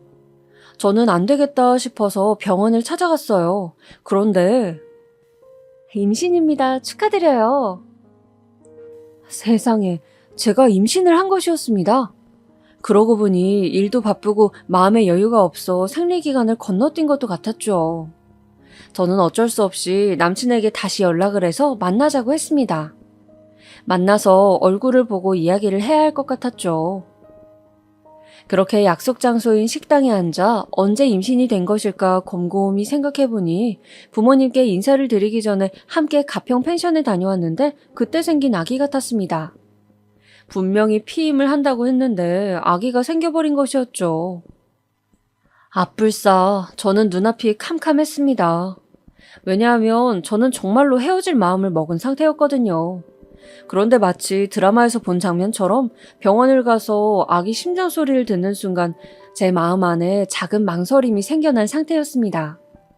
생각보다 아기의 심장 소리가 너무 크고 우렁찼기 때문이죠. 나 임신했대. 10주라고 하네. 정말이야? 자기야, 정말이지? 남친은 그간 마음고생을 한 듯 얼굴이 헬쓱해져 있었어요. 그리고 저를 필사적으로 붙잡더라고요. 이 아기는 우리가 헤어지지 말라고 우리에게 하늘이 주신 아기라면서 말이죠. 그렇게 저는 내키지 않는 결혼을 준비하게 되었습니다. 결혼 과정에서 수많은 일들이 있었는데 주로 시댁 어머니와 시누이들의 갑질이었어요. 정말 수도 없는 에피소드가 있지만 몇 개만 말해보겠습니다. 제 임신 사실을 알고 어쩔 수 없이 결혼을 허락하신 시부모님과 시누이들은 제 예상대로 혼수며 예단이며 많은 것들을 요구했습니다. 저는 차마 집에다 이런 것들을 다 해야 한다고 말할 수가 없었죠. 제가 그동안 모아둔 적금을 다 깨고 어쩔 수 없이 대출도 조금 받았습니다. 집은 시댁에서 해주는 돈과 제가 일하며 그동안 모은 돈을 합쳐서 대출을 끼고 작은 아파트를 샀고, 어머니는 모피가 가지고 싶다고 하셔서 비싼 모피 코트를 한 벌 해드렸습니다. 예비 신우들에게는 백화점 명품관에서 비싼 가방을 각자 한 개씩 사드렸고요. 이불이며 한복이며 혼수를 보러 다닐 때에도 시어머님의 의견이 강하셔서 어머니 의견대로 저는 어머니와 둘이 만나 결혼 준비를 했어요. 친정 어머니께서는 이제 그 집안을 들어가 살아야 하는데 예비 시어머니 원하는 대로 어지간하면 맞춰드리는 것이 좋다고, 지금 삐그덕거리면 살면서 계속 그게 트집거리가 된다고 하셨어요. 저는 세상이 많이 바뀌었다고는 해도 여전히 시댁은 어려운 존재이구나 하면서 어머니 비위를 거스르지 않으려 노력했습니다. 그렇게 참고 또 참으면서 어머님 의견을 최대한 반영하여 결혼 준비를 가까스로 마치고 드디어 결혼식 당일이 되었는데 문제가 터졌습니다. 시어머니 단골집이라는 한복집에서 약속한 식 진행 시간에 한복을 보내주질 않아서 혼주인 친정어머니가 한복 없이 식을 치를 상황이 된 것이었습니다. 다행히 저희가 일찍 체크를 하고 한복집에 항의해서 사장님이 급하게 퀵 서비스를 이용해서 간신히 식 시작 30분 전에 한복을 받았어요. 그리고 정신없이 식을 치렀죠. 그리고 저희는 즐겁게 제주도로 신혼여행을 다녀왔습니다. 여행을 무사히 마치고 친정에 들러 하룻밤 자고 다음날 시댁으로 인사를 드리러 갔어요. 그런데 제가 올리는 절을 받으신 시어머니께서는 신혼여행은 어땠는지 묻지도 않으시고 대뜸 한복 사건을 거론하며 친정엄마 흉을 보시는 것이었어요. 아니, 사돈은 그런 걸 하나 꼼꼼하게 못 챙기셔서 어쩐다니? 그렇게 매사 계획성이 없으니 먹고 살기 빠듯한 게야. 있는 집들은 처신하는 것 자체가 다르거든. 앞으로 우리 집 사람이 되었으니 많이 보고 배우도록 해라. 엄마, 말한다고 뭔지는 알겠어? 옆에서 신우들이 또 한마디 보탰습니다. 정말 얄밉기 그지없었죠. 저는 신혼여행 다녀왔다고 선물을 잔뜩 가지고 기분 좋게 왔다가 친정엄마 욕을 들으니 기분이 너무 안 좋았습니다. 솔직히 결혼 잘못한 거 아닐까, 지금 첫 단추부터 잘못 깨고 있는 것은 아닐까 하는 생각이 굴뚝 같았지만 뱃속에 아기가 자라고 있었기 때문에 애써 참는 것만이 능사라던 친정엄마 말을 떠올리면서 한 귀로 듣고 한 귀로 흘리며 어색하게 웃었습니다. 지금 이 이야기는 못 들은 것으로 하자고 스스로 세뇌를 시키면서요. 그때는 이런 일로 시어머니께 대들거나 해서 시끄러워지고 싶지 않았고 저만 좀 누르면 잘 지나갈 거라고 생각했거든요. 어차피 남편하고 제가 사는 것이지 제가 시어머니와 신우들과 사는 것은 아니니까요. 남편은 시어머니의 이런 태도에 대해 우리 엄마가 원래 좀 까칠해서 그렇지 나쁜 사람은 아니라며 좀 이해해달라고 거듭 저의 손을 잡고 사과를 하더군요. 저는 그저 그렇게 남편의 사과를 받고 넘어가는 것이 그 당시에는 최선이라 생각했습니다. 참으면 참을수록 저에게 더 큰 시련이 닥칠 수 있다는 것을 그때는 몰랐거든요. 결혼과 동시에 저는 간호사 일을 그만뒀습니다. 시댁서 이제 내 아들과 결혼을 했는데 병원에서 네가 돌아다니면 괜히 내 아들 이미지에 안 좋을 것 같다며 어차피 임신했으니 일을 쉬라고 하셨죠. 저는 집에서 태교를 하기 시작했습니다. 그런데 입덧이 심했던 제게 어머니는 매일 저녁은 시댁에 와서 먹을 것과 저녁 식사 준비를 도맡아 할 것을 요구하셨습니다. 그리고 남편에게는 시댁으로 퇴근하라고 하셨죠. 저는 몸이 나날이 무거워지고 있었지만 어머님의 그런 부당한 요구에 한마디도 하지 못하고 매일 가서 저녁을 차렸습니다. 어머님이 가지고 계신 분한 마음이 제가 일을 함으로써 좀 상쇄가 된다면, 그래서 좋게 잘 지낼 수 있다면 노력해봐야지 싶었습니다. 무슨 분한 마음이냐고요? 자신이 의사 아들이 있는데 그 아들을 비싸게 팔아 결혼하지 못한 아쉬움이었죠. 적어도 키 3개는 받고 결혼했어야 하는데 하는 그런. 그래서 어머님은 저를 볼 때마다 한숨을 쉬고 신우들과 함께 저를 욕하기 바쁘셨습니다. 신우들은 첫째, 둘째 신우는 시집을 가서 가정을 꾸리고 자식들도 있었고, 셋째 신우는 아직 결혼을 안 한 상태여서 시부모님과 함께 살고 있었습니다. 저는 저녁마다 장을 봐서 시댁으로 가서 저녁상을 차려야 했죠.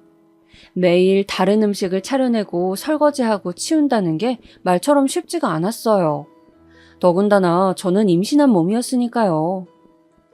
셋째 신우는 저한테 와서는 힘들겠네 어쩌네 하면서 오늘 메뉴는 뭐냐고 부하만 돕게 할 뿐 정말 단 한 번도 저를 요만큼도 도와주지 않았고, 어머님은 당연히 저를 부려먹는 일꾼으로 생각하셨습니다. 나름 저도 어릴 때는 유복한 가정에서 손에 물 한 방울 안 묻히고 자랐는데 이렇게 고단한 시집살이를 겪게 될 줄이야. 정말 지금 생각해도 그때는 밤마다 눈물을 흘릴 정도로 너무 힘들었습니다. 너무 무리를 한 탓에 밑에 피가 비치고 병원에 입원을 하기도 했어요. 제가 입원을 하게 되자 그제서야 시댁은 저녁 차리는 일을 그만하라고 하시더군요. 남편은 불같이 어머니에게 화를 냈습니다. 사람을 이렇게까지 못살게 구는 이유가 뭐냐고 하면서 말이죠. 어머니는 남편이 없는 시간만을 골라 노이로제가 걸릴 정도로 전화를 하셨습니다. 시도 때도 없이 울리는 전화 소리에 저는 전화가 오지 않아도 불안해서 전화기를 쳐다보고 있을 정도로 정말 학을 뗄 정도로 사람을 질리게 하시더군요. 제가 진동을 해놨다거나 전화를 못 받을 때면 어머니는 빽 소리를 지르셨습니다. 집에서 노는 애가 왜 전화가 안 돼? 내가 진동해 놓지 말라고 했잖아. 너는 내 말을 뭘로 듣니? 죄송해요, 어머니. 앞으로 주의하겠습니다. 그렇게 전화를 끊고 나면 그것이 끝이 아니었습니다. 어머니는 저에게 화를 내고 나서도 분이 안 풀리시는지 계속 문자로 제 욕을 보내셨어요. 네가 나를 열받게 한다. 당장 사과해라. 내가 화가 나서 잠이 안 온다. 앞으로 전화 바로바로 안 되면 진짜 내가 가정교육 어떻게 시켰냐고 사돈한테 연락할 거다 등등. 정말 어이가 없어서 대답을 못할 정도의 그런 폭탄 문자들을 어머니는 계속 보내오셨습니다. 뭐랄까, 자신의 부정적인 감정을 저에게 그래도 쏟아붓는다고나 할까요? 저는 그런 어머님에게 너무 시달려 임신 중이었음에도 입맛도 없고 삶의 의욕이 사라지는 것 같았습니다. 그나마 남편이 쉬는 날이면 제가 좋아하는 음식도 사다 주고 저를 살뜰히 챙겨주면서 아이와 함께할 우리의 행복한 미래를 이야기했기 때문에 저는 남편을 보고 그 지옥 같은 생활을 버텼습니다. 항상 저에게 미안하다고 하고 고생한다고 저를 따뜻하게 대해주는 남편만 보고 말이죠. 지금 생각하면 그때 저는 꾸역꾸역 이 결혼 생활을 유지하고 있었어요. 사실은 그때 이혼했어야 했는데. 매일 가서 저녁 차리는 일이 없어져도 시댁에서는 주말마다 다 같이 모여 밥 한 끼는 먹자고 하셨어요. 그리고 그렇게 주말에 가게 되면 그 역시 저에게는 더 없는 부담스러운 자리가 펼쳐졌습니다.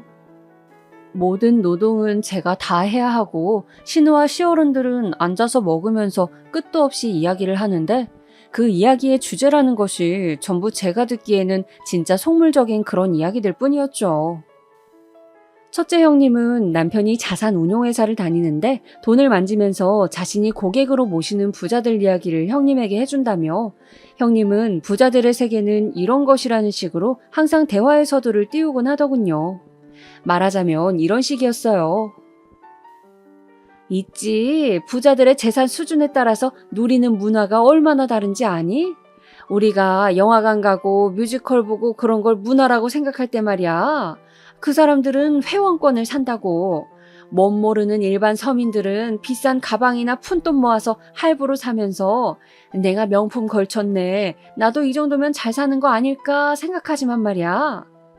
진짜 부자들은 어차피 그런 가방이나 옷 같은 것들은 그냥 일상적으로 우리가 10,000원, 20,000원짜리 편하게 사듯이 시즌별로 사서 걸치는 것이고 골프나 리조트 회원권을 산다고. 그런 이야기들에는 언제나 부자에 대한 이야기가 자랑처럼 들어가 있었습니다. 본인이 부자가 아닌데도 왜 그런 이야기를 하면서 으쓱대는지 알다가도 모를 일이었습니다. 맞아. 언니, 나도 들었어. 우리 애 유치원에 친한 집이 있는데 남편이 세무사란 말이야. 그래서 부자들 이야기를 해주는데 차 같은 거 많이 살수록 공제도 많이 되다 보니 차도 엄청 많이 사고 정말 돈 쓰는 게 상상 초월이라더라고. 주로 회원권이나 그림 같은 걸 일상적으로 사는데 그런 게 보면 볼수록 입이 떡 벌어지더라니까. 진짜 그들만의 세상이 있다니까. 둘째 신우 역시 지지 않으려고 그러는 건지 부자는 말이야, 부자는 하면서 끊임없이 부자 타령을 해댔어요. 부자들은 진짜 아무 옷이나 입어도 태가 달라. 얼굴에서 빛이 난다니까. 아, 올케는 이런 세계는 듣도 보도 못했지? 뭐 어차피 올케하고는 평생 상관없는 이야기 아니겠어?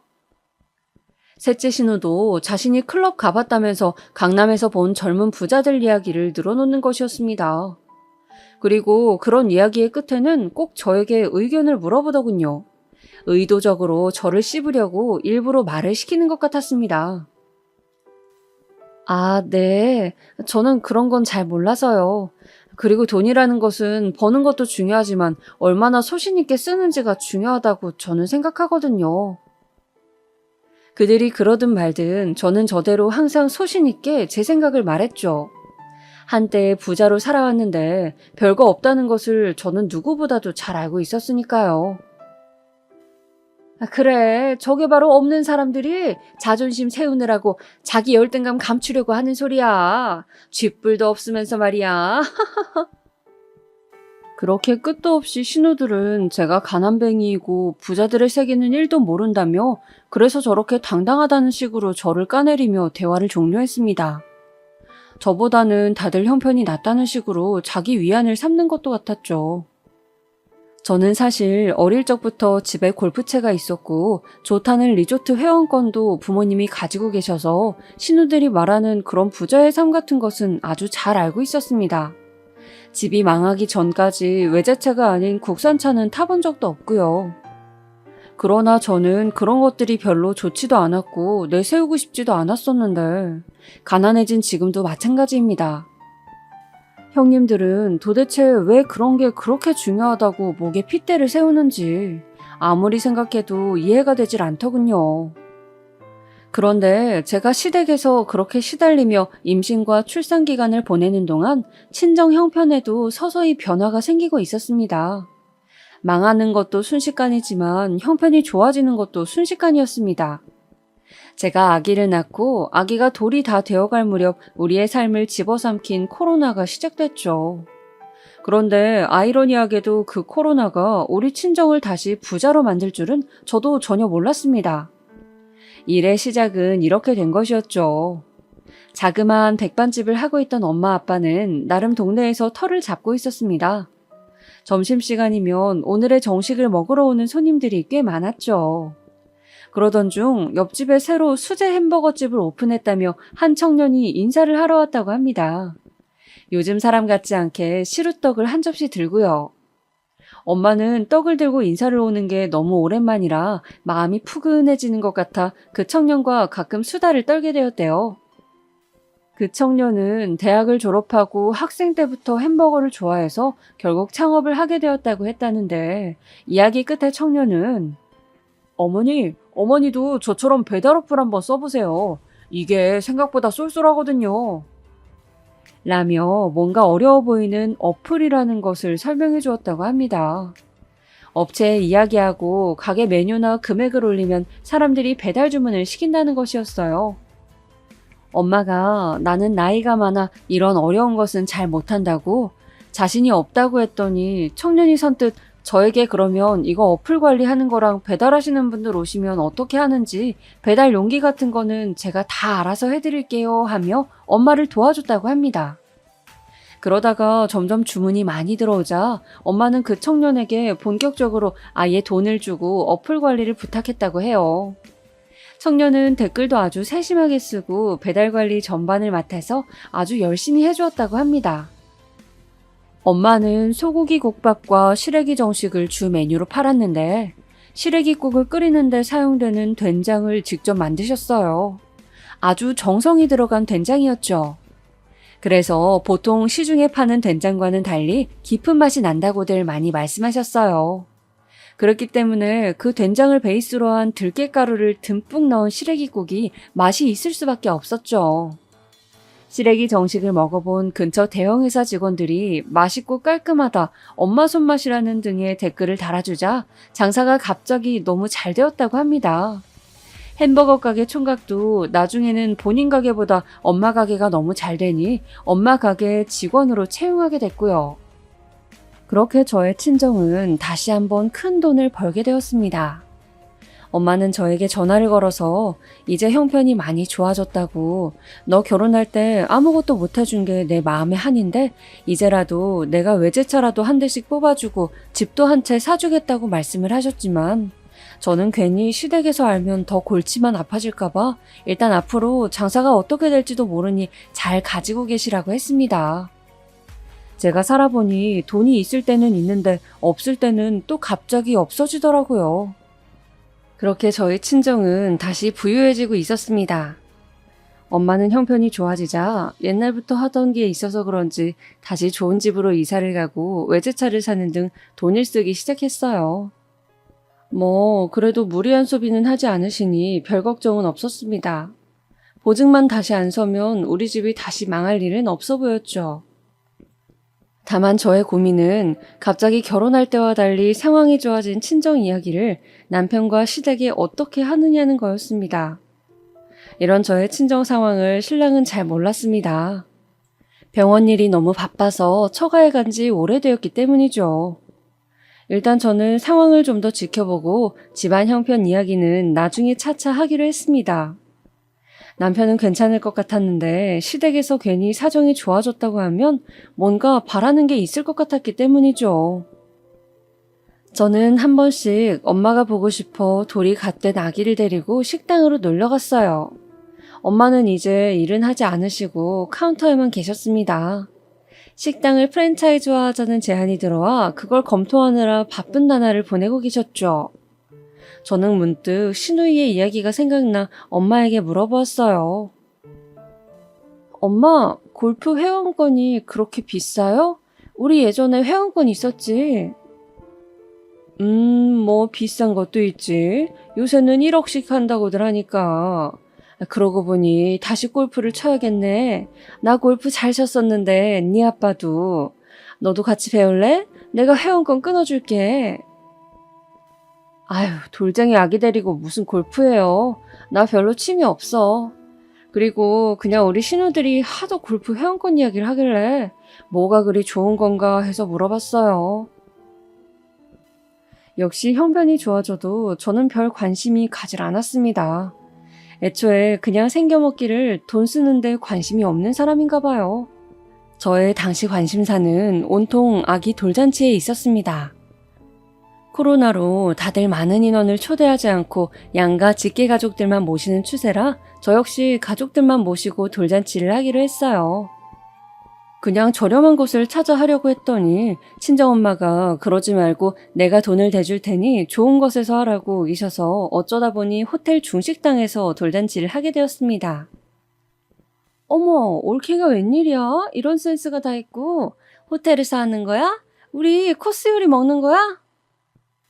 아, 친정어머니가 결혼 때 해주신 게 없으시다고 장소 대여를 해주셨어요.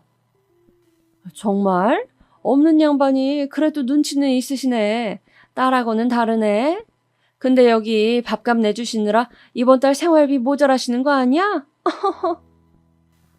아, 그 정도로 형편이 안 좋으신 건 아니에요. 저는 그런 말들을 너무 듣기 싫었지만 그냥 또 참았습니다. 첫째 신우는 어김없이 저희 친정을 까더군요. 저는 속으로 제발 돌잔치 당일 우리 부모님 앞에서는 무례하게 말하지 않았으면 하고 빌었습니다. 그리고 드디어 돌잔치 당일이 되었죠.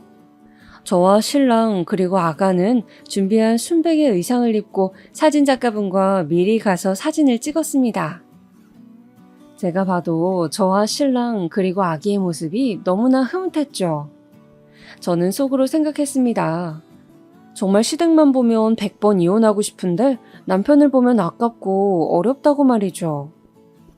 포토타임이 끝나고 시댁 식구분들이 하나 둘씩 도착했습니다. 골프를 갈 생각인 건지 큰형님은 오늘 같은 날 짧은 주름 치마를 입고 골프채까지 떡하니 들고 올라왔더군요. 차를 가지고 오셨을 텐데 굳이 왜 들고 오셨는지 자랑을 하시려고 그런가 저는 어이가 없었습니다. 뒤이어 저희 부모님도 도착했습니다. 엄마는 예전부터 즐겨 입었던 캐시미어를 온몸에 두르고 계셨어요. 미용실을 다녀오신 모양인지 머리며 화장이며 아주 고우셨죠. 우리 엄마는 원래 그런 서비스 받는 것을 좋아하는 분이셨거든요. 아빠는 저와 비슷한 성격이라 그저 예전과 다름없이 소탈한 차림새로 오셨더라고요. 저야 어릴 때부터 워낙 그런 모습들을 봐왔던지라 별 생각이 없었는데 엄마를 보는 시댁 식구들 표정이 좀 이상했습니다. 사부인 오랜만입니다. 못 본 새 신수가 훤해지셨네요. 뭐 좋은 일이라도 있으십니까? 아유, 아닙니다. 그저 식당 일이 바쁘고 정신없고 그렇죠 뭐. 건강하시지요? 그렇게 두 어머님들이 환담을 나누는 찰나 큰 신우가 둘째 신우에게 속삭이는 소리가 들렸습니다. 저 머플러 저거 로르피아나 같은데 봤어? 아유, 설마. 어떻게 알았는지 엄마가 좋아하는 브랜드명을 정확히 대면서 엄마가 저런 비싼 명품 머플러를 어떻게 하고 있나 의아한 표정이었죠. 저는 곧 걸리겠구나 생각하고 있었습니다. 어머, 골프 좋아하시나 보다. 골프 좋아하세요? 골프를 좋아하는 엄마가 골프채를 보자 반가웠던지 큰 신우에게 말을 걸었습니다. 아유, 예. 저희가 형편이 좀 돼서요. 이번에 1억 정도 하는 회원권도 마련을 했거든요. 그러면서 신우는 굳이 회원권을 꺼내서 보여주면서 자랑을 하는 것이었어요. 아니, 뭐, 우리 집 식구 중에 아무도 골프 회원권이 뭔지나 아는 사람이 있겠냐마는 부자들 사이에서는 이게 아주 핫한 거거든요. 저는 신우가 창피해서 얼굴이 붉어지기 시작했습니다. 신우는 그치지 않고 계속 꿀값을 떨었어요. 참, 우리 의사 동생도 키 한 3개 가져오는 여자랑 결혼했으면 이런 회원권이 뭔지 알 텐데 인생 망했죠 뭐. 아유, 어르신 너무 기분 나쁘게 듣지 마세요.